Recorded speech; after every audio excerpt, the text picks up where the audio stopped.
Good afternoon, baseball way of lifers. How you all doing? Yes, we're one day. Yes, we're one Ozzie Smith day away from Major League Baseball and the regular season coinciding and becoming one. Yes, opening day is tomorrow, and that's no April Fool's joke. So, as I promised, we were going to do 30 teams in 30 days, and it was going to be my 30th team that I thought had the worst chance. The 30th team was with the worst record, started off, and that was the Pittsburgh Pirates. And I was going to end with the team I thought was going to win it all. So by process of elimination, we've come down to the Los Angeles Dodgers. Now the Andrew Friedman era has finally arrived. For years, the Dodgers spent big money, but a lot of that money was spent to absorb dead money and invest in player development. They took it slow, they gutted it out, they made sure they had players in the farm system coming up, and by golly, they did it the right way. A few times they were almost baited into signing a big contract, but Andrew Friedman had the discipline not to do it. But what the good thing was, he was keeping the foundation of the great players that were coming up through the Dodger system, like Clayton Kershaw, Kenley Jansen, and Justin Turner. So that was good to see. And that strategy, they were patient and they were building up a bankroll to go after a big player. They weren't going over the salary cap. And they put all their chips in last year and traded for Mookie Betts, not knowing if Mookie was going to sign with them, but I'm sure they knew they were going to make an offer that Mookie couldn't refuse. And with the COVID situation the way it was, Mookie took the guaranteed money, and he'll be there probably for the rest of his career. And that move alone last year resulted in a World Championship for Dodgers in 2020. The long-awaited World Championship came to Los Angeles, and that was good to see. Now, despite the Padres' resurgence, the Dodgers remain the deepest team in baseball. When I mean deepest, I mean deepest. This team from 1 through 26 is just stacked. I mean, they're unbelievable. And not only do they have Mookie Betts and Kershaw and all that, but they're stacked with some young superstars already, like Cody Bellinger, Corey Seager, Walker Buehler, and Julio Urias. I mean, this is like a dream team. It's unbelievable what the Dodgers have done. And even still, there's more future stars on the horizon. Now, Dustin May, he's going to crack that starting rotation. He's going to knock out David Price. Who would believe that David Price couldn't even crack the top 5 in the Dodgers rotation? But I guess due to the fact he really didn't pitch last year, they're going to just work him in the bullpen. And he has no objection to that. But can he? I mean, the pitching for the Dodgers is that good. It kind of makes me laugh where David Price is going to be not even a setup man, just a relief pitcher for the Dodgers. And then you have Matt Harvey being the second starter for the Orioles. That shows you what a difference is in the Orioles or a bad team's rotation and the strength that a Dodger rotation has. It's strictly off the charts, without a doubt. So not only do they have David Price returning this year, but they have some young studs. Like I said, Dustin May, what a pitcher, what a live arm. Watch him this year. I know you watched him in the playoffs last year, but this kid has an electric arm, as does Tony Gonsolin, and he couldn't even crack the starting rotation. And then you have Bruce Dargatero and Victor Gonzalez is another guy. Watch for Victor Gonzalez in the next few years. He is going to be a stud. And then Gavin Lux, he's gotten a lot of hype the last few years, and he's probably their second baseman in the future. So a lot is happening in Los Angeles. This train ain't stopping yet. I think the journey's just begun. But before we get into the Dodgers of 2021, let's go into their past and their history. And they've been around a long, long time. For all you guys watching this who were around in 1883, you probably remember them as the Brooklyn Bridegrooms. And they had about 5 or 6 different names before they finally settled on the Dodgers. Now, the Dodgers were given, the Dodger name came from people dodging the trolley cars in Brooklyn. And that has stuck ever since. At the time when the Dodgers joined baseball, Brooklyn was actually a city. They were the 4th biggest city in the United States. Or I know if you ever saw Welcome Back Kotter when they showed a sign, Welcome to Brooklyn, the 4th largest city in America. They were considered a city until they merged with the five boroughs, um, Manhattan, Queens, Bronx, and Staten Island. Uh, so they were like a team that represented the city of Brooklyn, believe it or not. And throughout the years, that was Brooklyn's pride and joy. But then in 1932, like I said, they settled on the Dodger name. And through the 40s and the 50s, you talk about rivalries. Everyone talks about the Red Sox and the Yankees, the Cubs and the Cardinals, even the Dodgers and the Giants. But it was a fierce crosstown rivalry between the Dodgers and the Yankees in the World Series almost every year. Unfortunately, the Yankees won most of them, but there were 7 times that they faced each other in the World Series. That's incredible. Dodgers lost the first 5 times, but um, they got that taste of victory in 1955 when they did win their first title, and it was against the Yankees.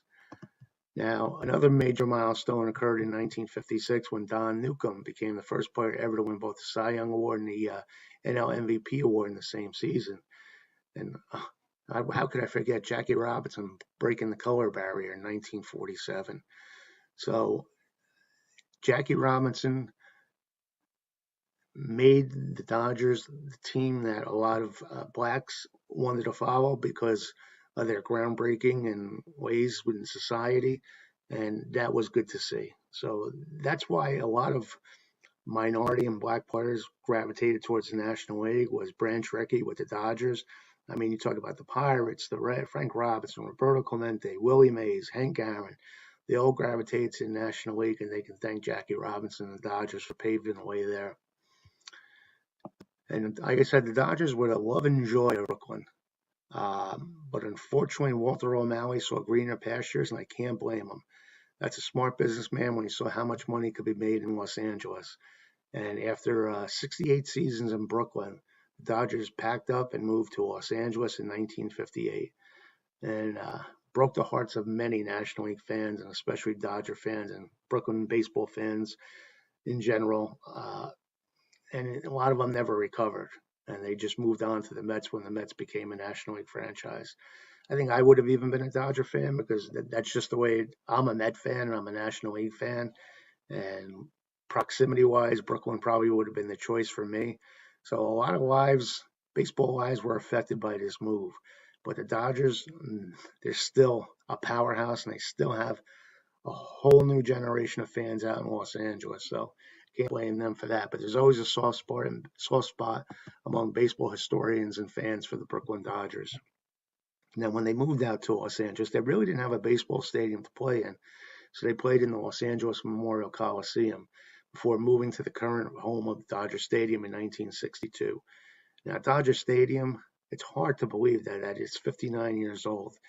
It is a beautiful stadium. I mean, it'd be hard to, I know with the suites and everything like that and different dimensions to make it more fan friendly. But at that time, that stadium was so ahead of its time, and it stood the test of time. To me, it's a landmark like Wrigley Field and Fenway Park. And it's just a beautiful ballpark to go to and have a Dodger dog. Why not have a Dodger dog when you're there? Uh, Dodgers found immediate success in Los Angeles, and that was good to see. Grabbed the hearts and attention of the Los Angeles sports public, and they won the '59 World Series. They beat the Go-Go Sox, and it didn't stop there. The success continued into the '60s, and who will ever forget that 1-2 punch of Sandy Koufax and Don Drysdale? They were something else, and they were the cornerstones of 2 more titles in '63 and '65. That's when the Dodgers became pitching and defense first and developing players through the farm system. And it's kind of been that way ever since. And then in the 80s, Mexican phenom Fernando Valenzuela. Who remembers Fernando Mania? I do. And even though there was a strike year in '81, Fernando was one of the saving graces that season as he brought in so many fans, especially Mexican fans, to follow Major League Baseball despite all the crap that was going on with the strike and everything. And Fernando Mania became a huge, huge success. And he led the team as a rookie to another championship in '81. So that was the split season. But Fernando and the Dodgers, after all is said and done, are world champions. And that's what's remembered most from that season, the fact they brought home the bacon. And then in '88, one of the greatest World Series, one of the greatest playoff runs, because not only did the Dodgers upset the best team in the American League, they also upset the best team in the National League, the Mets. And the Mets almost had them dead to rights, but Mike Scotia hit that home run for Dwight Gooden, turned that whole series around. And then they won, and against the A's, they really didn't even have a problem with the A's. And we'll never forget Kirk Gibson and his pinch hit home run against Dennis Eckersley, one of the greatest moments in baseball history. It was only game one, but just due to the fact that Kirk gave it all he's got and basically set the tone for the rest of the World Series. That is a legendary hit. So after a 32-year drought after that '88 season, last year the Dodgers finally got back and became world champions. But during that drought where they weren't world champions, they still had 12 postseason appearances in a 17-year span. And that is pretty damn good in this day and age. And they won 8 consecutive division titles from 2013 to 2020. So they're going on a run that's very reminiscent of the Atlanta Braves back when they won, I think, 14 division titles. So can they keep on doing it? I know the Padres want to make their statement, but I think this year the Dodgers will do it. And to cap it off last year, they did win the World Series. And they're heavy favorite. Well, they're not heavy favorites, but they are the favorite to win the World Series. And like I said before, they're my pick to win the World Series. As much as I hate to say it, they're my pick. I just don't see any weaknesses in this Dodger team, but that's why they play the games, and we'll see what transpires. Like I said, they're one of the most storied and successful franchises in the game. They've won 7 World Series, and they have a record 24 National League pennants. So the Cardinals and the Dodgers are basically the 2 great franchises in the National League. The Giants are knocking on the door at number 3 probably. But when it comes to National League greatness, you got to mention the Dodgers, the Cardinals, and the Giants. And you probably won't go wrong with either one of those as your choice. Now, the amazing thing is there's always been great individual talent with the Dodgers. They've had uh, a winning total of 14 MVP awards. That is incredible. 11 players winning 14 MVP awards. And they have 8 Cy Young Award winners who have pitched for the club, winning 12 Cy Young Awards. And that's by far the most of any MLB franchise. And if there's anything that tells you what the Dodgers are all about, it's their starting pitching and their pitching in general. That's been the cornerstone of that franchise. And just looking at the Cy Young Award winners tells you why they're known for their pitching. Dodgers are always, I don't know how they do it, but it's just a breeding ground for pitchers. And the other thing is the farm system, always kicking in with great prospects.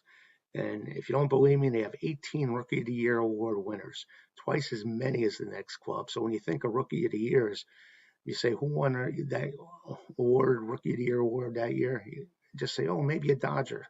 And you'll say, well, people say this guy knows his baseball because they've won 18. And this includes 4 consecutive Rookie of the Year awards from 1979 to '82 and 5 consecutive from 1992 to 1996. And not only are they a success on the field, but they're a success in the business finance world because they're the second highest valued franchise in Major League Baseball at $3.4 billion behind the Yankees. And the Yankees are in another stratosphere with 5 to $6.5 billion estimate. So the Yankees really are the money ball team as far as making money, but the Dodgers are right behind them. Now, coming into 2021, I love the Dodgers starting lineup. What an enjoyment it is to watch them play. With Mookie Betts in center field, maybe, and everyone can make an argument, he may be the best all-around player in the game today. I know you have your Fernando Tatis fans, your Mike Trout fans, but you got a good leg to stand on if your man is Mookie Betts, that's for sure. And Corey Seager, one of the best shortstops in the game, and I believe he becomes a free agent after this year. Him, Trevor Story, and if Francisco Lindor doesn't get his act together and sign that contract with the Mets, he may be competing with those 2 guys for the big bucks. And go for it now, Francisco. Sorry to sidetrack here, but lock in that deal. You never know what's going to happen. $300 million is nothing to sneeze at. But Corey Seager could get a contract pretty close to that level, and so is Trevor Story. So you got 3 great National League shortstops with those 3, and it's amazing. The talent at the shortstop level these days is unbelievable. they're probably the best athletes on the field right now. And then Justin Turner, he was meant to be a Dodger, and I think the Dodgers realized that, and they re-signed him. I thought maybe they were going to cut him loose, but he just bleeds Dodger blue, and he'll probably be batting third and playing third base. And then Cody Bellinger, oh my God, is this guy talented? He can hit the ball so friggin' hard. Just has to make contact. And what a great defensive player he is, too, with a great arm. Just a great, great player. And Will Smith, great catcher. Max Muncy comes up with the big hits, and he's not the big man, but he comes up with the big hits a lot of times, and he's the first baseman. A.J. Pollock in left field, and Gavin Lux. A lot's been made of Gavin Lux throughout the years as being the next big Dodgers superstar to come up through the minor leagues, and this is his chance to shine at second base. Now, the bench has Austin Barnes, Matt Beattie, Zach McKinstry, and Edwin Rios, and pretty solid bench. I like the bench, and they know their role on the team, and they fill it well. And then the starting rotation. I was trying to think. I'm going to be 60 years old in July, and I'm thinking, like, is this the best starting rotation I've ever seen? And you would have to convince me to say it isn't. When you have Clayton Kershaw, lefty, Trevor Bauer, righty, Walker Buehler, righty, Julio Urias, lefty, and Dustin May, a righty, all in the rotation. And to me, each one is a potential Cy Young Award candidate this year. That just boggles my mind. That's how good the Dodgers are. And then the bullpen, everyone wonders about Kenley Jansen, but if you dig deep into the numbers, Kenley Jansen's done very, very well out of the bullpen. And so getting Blake Treinen from the A's is a nice little pickup for them. And Victor Gonzalez, he's one of the arms that they're really looking forward to blossom. He's a righty, and he'll be coming out of the bullpen. Like I said, you got Corey Knebel and David Price, not even one of the top three relievers. He'll just be a guy that comes in to fill out innings for them. Jimmy Nelson and Tony Gonsolin, another one. He had a shot at the starting rotation this year, but he fell short in spring training. But he'll be coming out of the bullpen. So you talk about a team that is friggin' stacked. Oh my goodness. Then you have the future, and they just keep coming for the Dodgers. They just keep coming. And they'll have Josiah Gray as a right-handed starting pitcher probably next year. But is he going to even crack this squad? Keibert Ruiz is a good catcher, good defensive catcher they got coming up through the pipeline.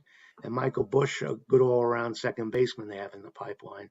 So it's not going to stop for these Dodgers. I mean, they are so stacked. It wouldn't surprise me if during the offseason, again, they do a little wheeling and dealing and just even get stronger. But for this year, can they even get stronger? I'm almost guaranteeing a 100-win season, and they may even finish ahead of the Padres by 10 games. I know the Padres really improved, but I just can't see them being as good as the Dodgers. I mean, this may be one of the best teams I've seen going into a season of all time in my life. Unbelievable. Like I said, the other day I was thinking, like, what teams could have been better going into a season? I couldn't think of any. So my prediction is, and it hurts me to say this, at least 100 wins, National League West title, National League championship, and World Championship. So LA, get ready to party again. This is the year baseball has a back-to-back champion. So I hope you've enjoyed all these 30 teams in 30 days. If you have, hit a like on this one. Feel free to leave a comment.